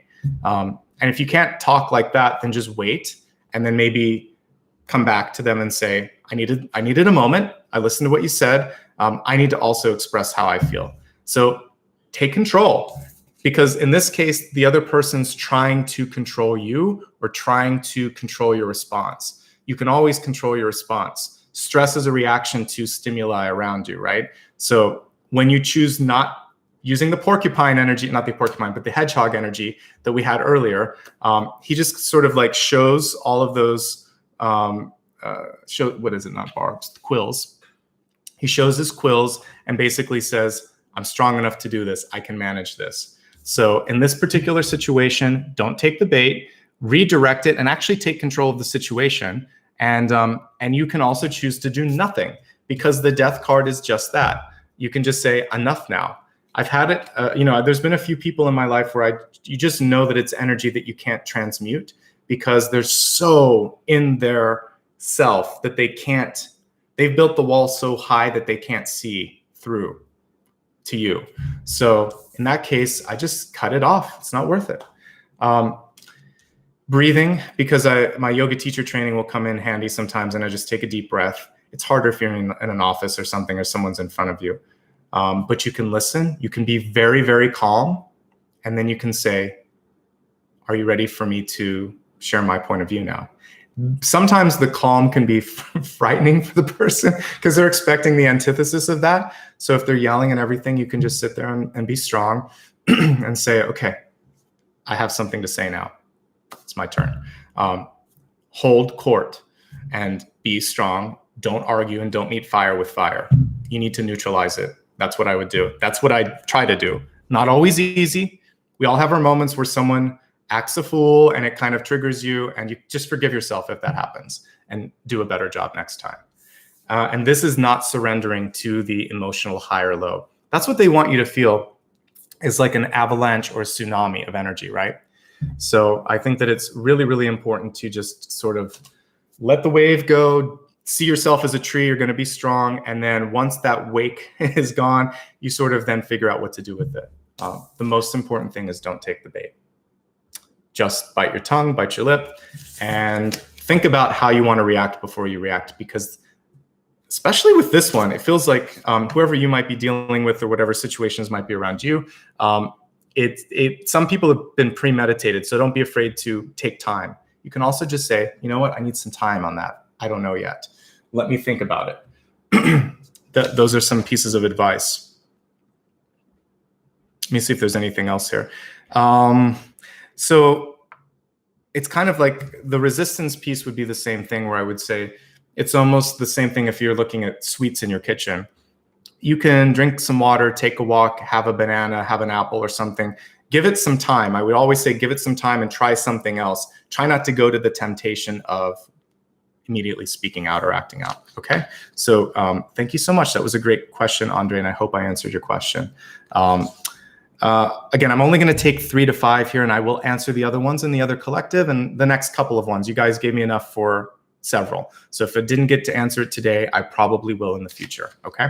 I keep getting questions. This is for everybody. And what I'm doing right now are for my channel members and Patreon members, I said, what's going on in your life right now? What do you want me to talk about? So I'm talking about some topics right now. So everything you hear is for everyone that's present. So this one was interesting. It's about like the world that has changed because of the pandemic. Like, why is all of this going on? And that's a question I think a little kid would ask their parent too, which is sort of like, Mom, Dad, why is this happening? So because many of you may get that question from your kids, I'll answer it. And because many of us are wondering it, this is what came to me as I was meditating on the question yesterday. We're going to do the same thing, and I'm going to pull past, present, future, but I'm also going to talk about what I saw here. So one of the first things that I picked up on was I really feel like we're in a moment right now where we were supposed to slow down last year to wake up, because when you're in a constant sort of cycle, that Hierophant card that we saw in the first spread, what happens is you just get used to doing something, even if it's not right. A relationship, a job, a habit in your life, like drinking, smoking, whatever. So what 2020 did to us was kicked us in the stomach, and we had to reevaluate everything and make some smarter choices. And hopefully, I think that the planet was kind of not necessarily going in the right direction. So this was like a reset button where everyone had to wake up and had to reevaluate and had to change. So it was to stimulate internal growth. It was to innovate how we worked and how we saw the planet and saw each other, and hopefully to rejuvenate, just like pruning a rose. You cut back and you lose so that growth can happen. Change, change, change. I wrote it 3 times. If you're not changing, you're not moving. And that's why what happened. And that's the lesson there, is that we have to change. We literally just saw death in the crowning position of the last spread. So it is a chance to rebalance. But let me just kind of take a look here at the cards and see if they have some additional messages. So the other messages that came through in the cards here for how can I deal with the change in the world, not just with COVID, but like everything changed a little bit. The first one is just the sort of emotional stuff that I think a lot of us were bearing beneath the surface. Many of you are, actually I got a lot of questions about mental health. And for those of you that are working in industries especially affected by this, not just people working in restaurants or schools or actually, I really feel like it hit every industry. But for those frontline workers that were affected the most, this is a lot to deal with. And for some of you, it kind of got back to like, am I happy? What's going on with my mental health and my sort of well-being? It forced you to kind of like take a look at that. It also shows you you're stronger than you think, and you can definitely move through it. But just, I feel like we're getting the same card again and again. We got the Ace of Swords. It requires action and movement. So the way to get through stagnation is to actually move and make something happen, right? And then we have the Two of Wands here, reversed, but it's still the Two of Wands. So this one is kind of like a multitasking one, because we see the person holding both the sort of like crystal that you normally see, like the crystal ball, and they're also holding the 2 wands, saying, okay, now I've got to do a little bit of everything. And many of us found that we have the capacity to multitask more than we thought. You were teaching your children at home, you were working from home. For those of you that are single, you were just trying to maybe imagine how you could do your job, what else you could do, especially if you were in one of the industries like restaurants that were affected. It was a redirection, and that's really what this is all about. I can do more than I thought I can do. Taking that crystal ball and saying, there's more than meets the eye. There's something else in here. I need to keep looking. So you need to have a Two of Wands moment right now and think, what else am I trying to create in my life? And that's what this is all about right here and right now. Okay. So hopefully that answered your question. That came from Terry. So thank you, Terry. Let me look here at another one. I'm going to do about 2 more, and then I'm going to do a couple, like maybe a wild card one as well, just to sort of see like what all of us could be focusing on right now. This one was interesting. So, okay, we're going to move on to this one. Okay, Misha asked me a question about how to meet your guide and how to maybe just connect with spirit. And I think what I was talking about earlier, I actually hit on this, Misha, was that it doesn't have to come in a form of a being. In fact, we oftentimes conjure up or affect the energy of that being based on our own preconceptions. I had an experience once where myself and another channeler, medium, psychic, we saw the same angelic entity at the same time. And we described it to one another, and I saw it as divine feminine. She saw it as divine masculine. I was like, oh. And the other person was using the adjective he, and I kept saying, I think it was she. And what I realized, and especially I have it here in my book, all ascended masters and especially angelic entities, they don't even really have gender. They come to us the way we're going to perceive them the best. So your intuition comes to you in the way that you're ready to receive it. So for some of you, if you're afraid of hearing things, you'll see it. If you're afraid of seeing things, you'll just kind of know it. So open yourself up to not see it as a single guide, because I don't work with just a guide. I work with angels, ascended masters, spirit and nature totems, animals, and then I work with my higher self and God. So all of that comes through. So you have guides, plural, was what I wanted to tell you. And thinking that you only have one limits who you can connect with. Set the intention that whomever or whatever you're working with is from the highest possible frequency, from light, from the divine. That would be my one thing that you should kind of try to do. But other than that, you're going to open up and you'll see it's a bigger universe than you imagine. Most of them aren't human. So you're going to be dealing with ascended entities that are beyond our sort of human conceptions. So a bigger answer to a smaller question, but that's kind of what I wanted to say here. And I'm going to pull a couple cards and say, for the collective here, because I want to broaden all of these to be something that we can all look at. How can we open up so that, especially for those of you that are trying to make a breakthrough right now, how can you open up to receive guidance from the highest light, from God, from the angels, from the universe, from your connection with divinity? So we have some really important cards here. The first one is letting go of fear and trusting yourself. I think this is the biggest thing that many people that are new to intuition struggle with. They're afraid of what they'll see. This is maybe something will come in that I don't want. Maybe something's going to hurt me. Don't go there. What you want to do instead is smudge your place, burn some Palo Santo, burn some sage, and then light some candles. Simple candle magic, it works. This is a 2-wicked one. I have 4 behind me. I have 6 that I light. I have a couple over there that I've lit as well. And I say a prayer over each candle for intention before I do this. I ask to connect to the divine. I ask to connect to certain archangels. I ask for certain sorts of protection for you and for me. And by doing that, I've cleared and opened the channel. So the best way to get rid of this is to set an intention for what it is you're trying to do, what you're trying to connect with. Be clear and speak from the heart and write. Knight of Swords. Why do you think I do this? It's not because I love this. This is a lot of work in the morning. I go through a lot of cards to get all of this stuff done. But when I write, stuff comes to me. The act of manually writing versus typing it up brings something to me. So I write because it's sacred, it's ancient, and it works. So set an intention, use your hands and write. Typing's okay, but if you're really trying to get something out, you should probably try writing it. And then open up. It's a bigger world than you think. And that's what we see with the world card here. The world was in reverse. So sometimes if you look historically at how we thought of science and religion, we did it based on the earth being at the center and everything rotating around it. Now we realize the earth is just a little tiny speck of dust that's going across, it's rotating around the sun. It's in its own galaxy in a big universe. And it's all kind of like much, much bigger than you think. So when you open your mind to the fact that there are energies out there that are probably beyond the 13 or 14 billion years that this galaxy's been around, this universe has been around rather, that, oh my God, it's a big, big, big world. And there may be more than this universe. So just open yourself up. So set intention, use automatic writing or writing in general, open your mind, and don't expect certain things. Receive. A simple thought, I should call my friend. That's intuition. I need to exercise. I need to do whatever it is that's coming into your head. They're all forms of intuition. Okay. So that is my answer to that. And I want to do a piggyback one here because I like to sometimes take a difficult question. Let's see here. I forget who asked this one. So sorry, because I think I accidentally, actually, this one might be from Heather, it looks like.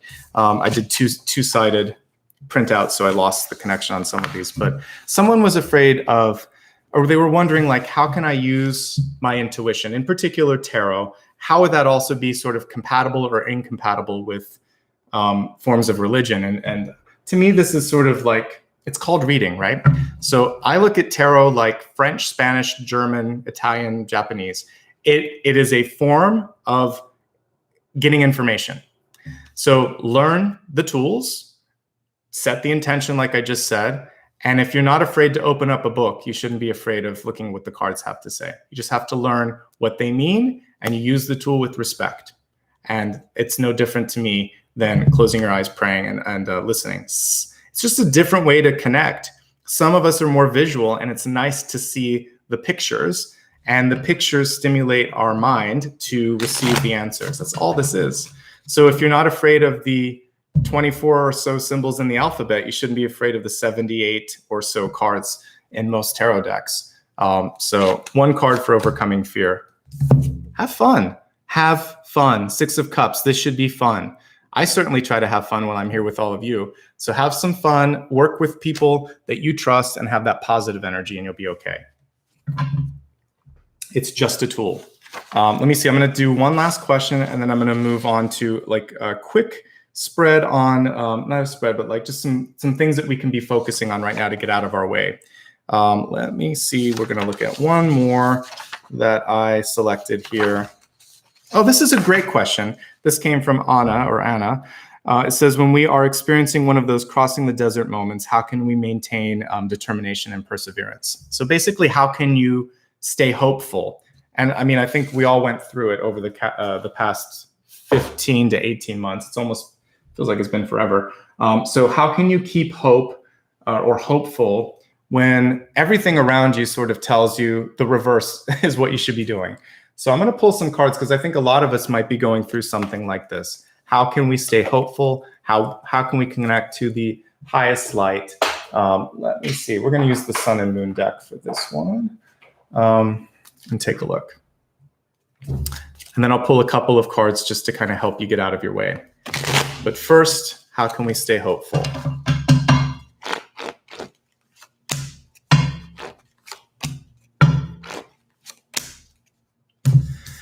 So the Two of Wands is setting your sights on something bigger, brighter, and something that you really want. It's seeing yourself as being able to get past this moment.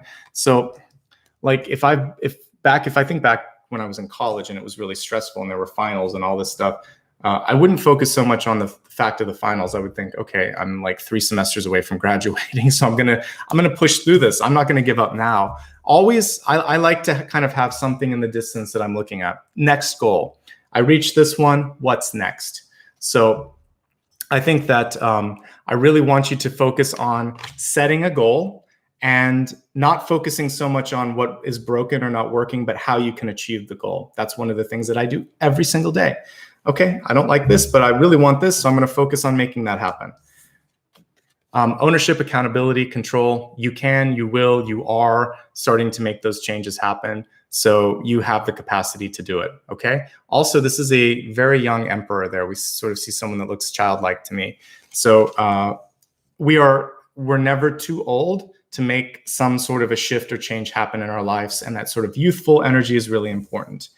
You know, I just, what was it, the 6 of Cups that I had before? We have the 2 of Cups here too.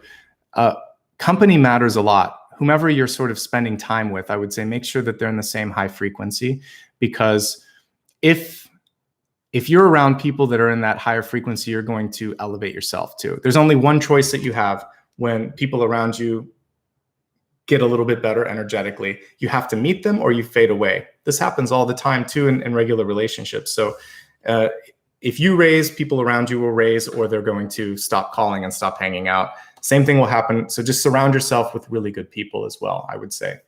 People that understand and support the vision that you're creating. Okay? Good messages. I like them. All right. Before we get into the meditation, we're probably going to go to like another 10 minutes here today because there's a lot. But this piece is going to be a little shorter. So I'm just going to pull a couple of cards on how you can not get in your own way. That's what my guides are giving me. Then we're going to meditate, and then I'm going to pull the final card. So how can you not get in your own way? Let's see.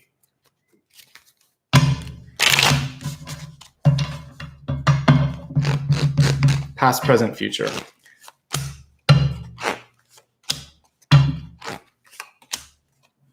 Beautiful cards here. I'm going to just pull them up so you can see them. So knowing who you are and really sticking to that is going to be important. They're all reversed, but they're all upright for you, which is just showing that it's a shift of perspective. So I'm going to show them as they're upright.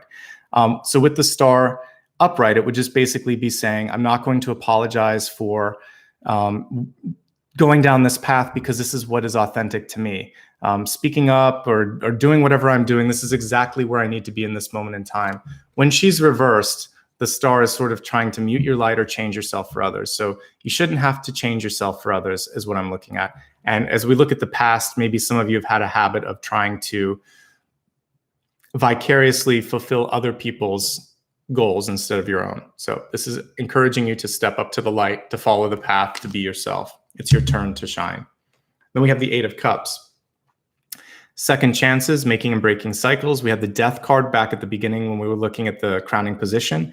So do you like the path that you're on, or do you want to make something new? So break and or make a new cycle. That's really what's available for you.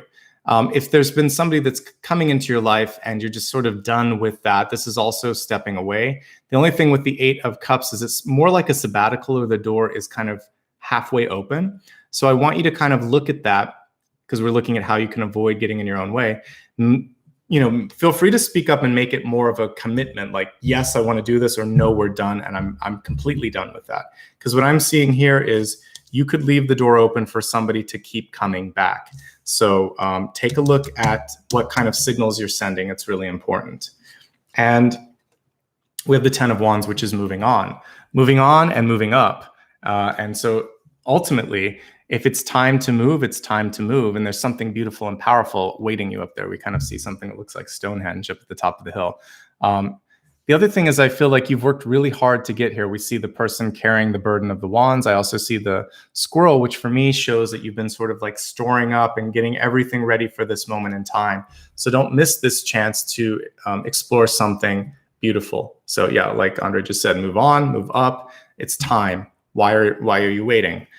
So I don't want you to miss a window of opportunity, because you've kind of, it feels like some of you have had this chance. Maybe this is a very optimistic thing. Let's say you had a window to do something and you lost it. Well, you didn't really lose it. It's a return. This time you have to take it though, because these sort of connecting flights, these opportunities only happen so often. So I think that, yeah, it's time. Don't hold back. Don't resist, and really focus on doing something beautiful and something wonderful. All right, we're going to meditate. The meditation will just last 2 minutes. If I didn't answer your question, stick around and start thinking about what you want me to answer, and psychically kind of send it to me. And then I'm going to pull a card and see if I can give you a final message. And we'll go from there. All right. By the way, if you like what you see here today, I'm going to do another collective at the end of the month. I'm just starting to do 2 a month because it feels right. So if you haven't already liked, you can like. If you've already liked, don't like again because you'll unlike. If you've never subscribed, subscribe. But if you've already subscribed, just chill out. Thank you to everybody who's interacting with me. All right, let's pull a card here for the meditation to see what we're going to focus on in the meditation. Abundance. Great. All right. One final note before we focus on this meditation for abundance. And we'll be using the crescent moon energy in that. If you haven't already followed me on social media, please do so. You can click on the pinned link at the top, and my handle on most social media is Nicholas Ashbaugh. Nothing before, nothing after, no underscore or anything like that. And I use story reminders and links to kind of help you find stuff. If you like my puppy, follow me on Instagram. I put a bunch of pictures of him there.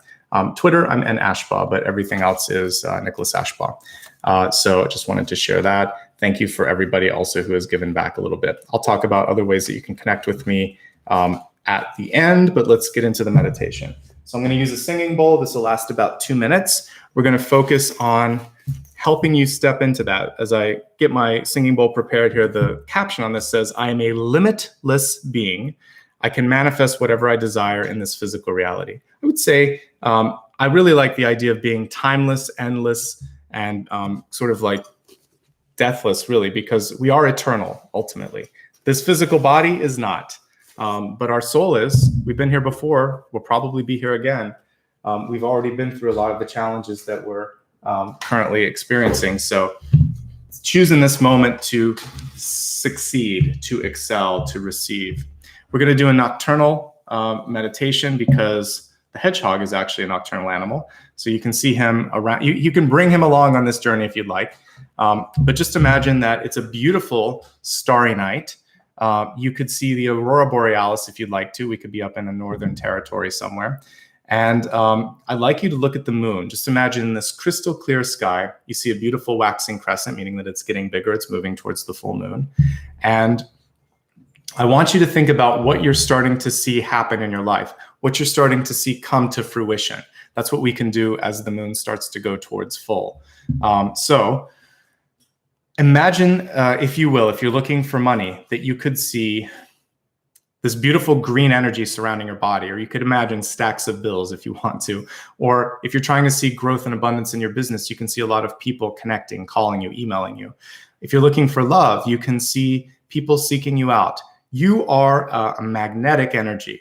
It's the lover's energy that we're really working with right now. So see yourself as being attractive, worthy, and energetically compelling. Also, the magician is very kind of the magician, the sun, and the lovers. They're super charismatic cards. So you could imagine those images in your head if you want to. And imagine that through the magic of the meditation, that the moon's going to be going from a crescent to a full moon, that you're going to see something come to fruition. And that's setting you up for success over the next month, okay?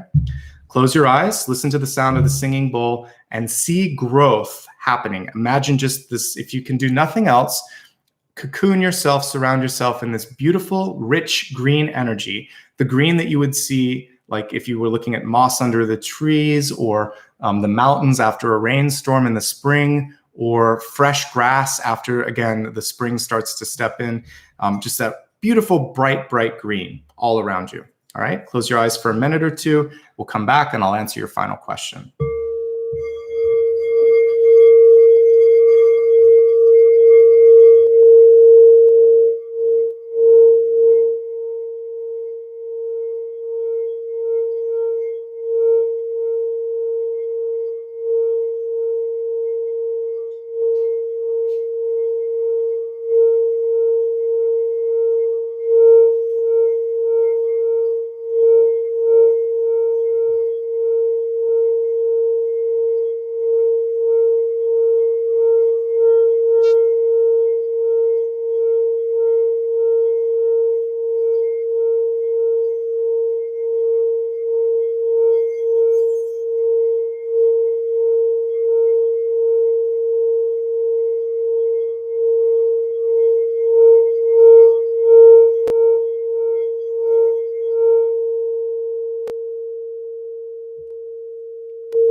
Take a nice, slow, deep breath.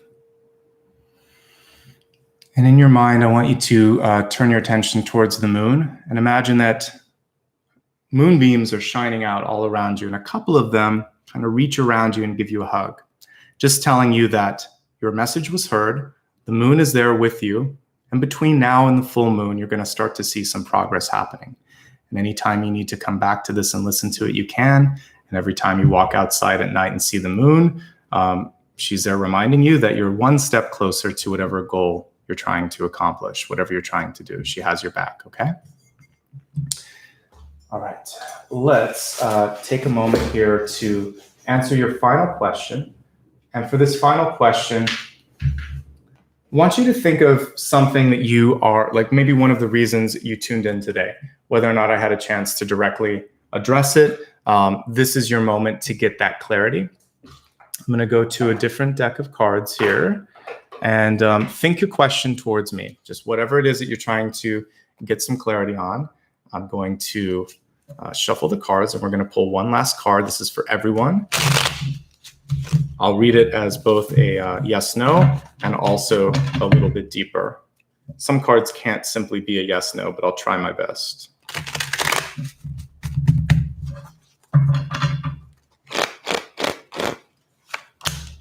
The Hermit card. Okay, this is interesting.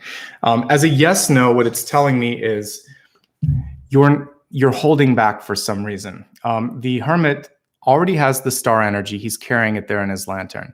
And, you know, we've seen the star come through a few times in the reading today. I already put the cards back, but basically, here it is. I can pull it up. So you're already ready for the change that you need, but there's disbelief is all that's holding you back. So this is the true you. This is the current you. So it's kind of interesting that he's almost in the magician's garb, and we've seen the magician pop up a few times too.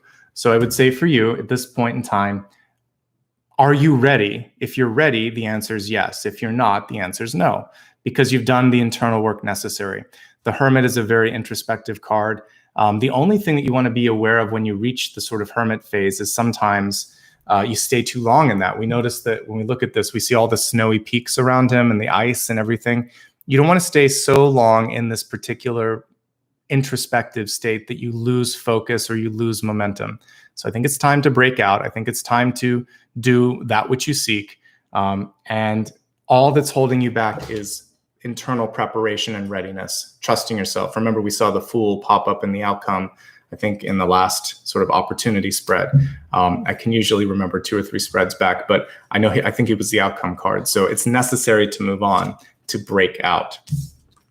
Other things with the Hermit card, for those of you that might be doing something in business right now, it's really important to look at privacy and look at like legal matters, like non-disclosure agreements, stuff like that. Some of you may be intentionally holding back something big because, yeah, you have to be concerned about that. So definitely that seems like it's the right thing.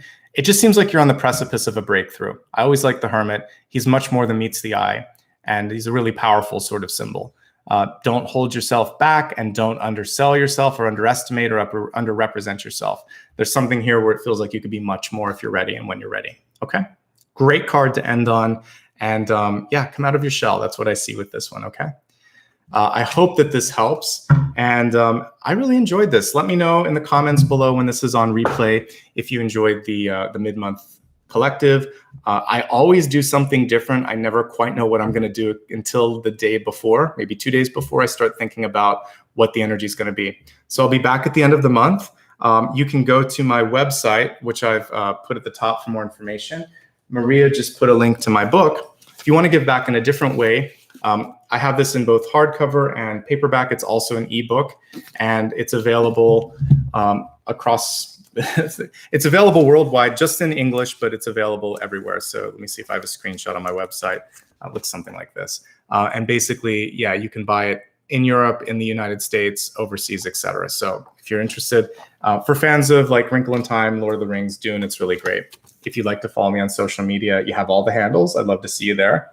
If you like what you're seeing here, there's a couple of ways that you can show support. For those of you that are looking at it on replay, there's this little applaud button. It's right by the thumb up and it's right by the share button. So feel free to send applause. It actually puts a little comment that I see, and I try to love all of those that I see. Thank you to everybody that is in real time supporting me through Super Chat. Again, it helps me. You see, I have a lot of different decks that I work with. You guys are helping me get all of those. I answered questions today. If you want to know how you can send a question to me, you can become a channel member, click the join button, or you can become a Patreon patron. And periodically, not all the time, but periodically I'll reach out. Sometimes I'll do surveys. Sometimes I'll do questions that's the best way to do it. I don't read in real time. I just try to say thank you to the folks that give back all the time. Everything that you could probably need to see from me is on my website. And one last time, only hit it once during any video, but if you haven't hit it once, hit the thumbs up. Don't hit it twice. Subscribe works the same way. Don't unsubscribe. Subscribe once and never hit it again. And if you want to get notifications, same things work. These are sort of like one-time things. This is once per video. This is once in a lifetime. And then if you just want to show some support, you guys have been doing a great job with this engagement, which just basically means like clicking and working on things in the when the video is live. It helps. So when you start to comment below, when you click the share button, all of that stuff helps other people discover the channel. So keep it up. Keep sharing it and spread the word. So good to see so many new faces today. This was really great for a Thursday. I think we almost hit went over a little bit over 1,000 for a Thursday. That's a record. So thank you so much. Lots of love and light to all of you. I will be back again tomorrow. Let's see. Am I doing? I think it's Scorpio tomorrow. So I'll be back 9 a.m. Friday Pacific time. And then I'll be back again on Sunday and Monday. Those are always my broadcast dates. And in the meantime, have a fantastic day. Thanks again. Special thanks to Maria, who has helped moderating solo today. I appreciate it. Take care, everyone. Have a great one, and I'll see you soon. Bye-bye.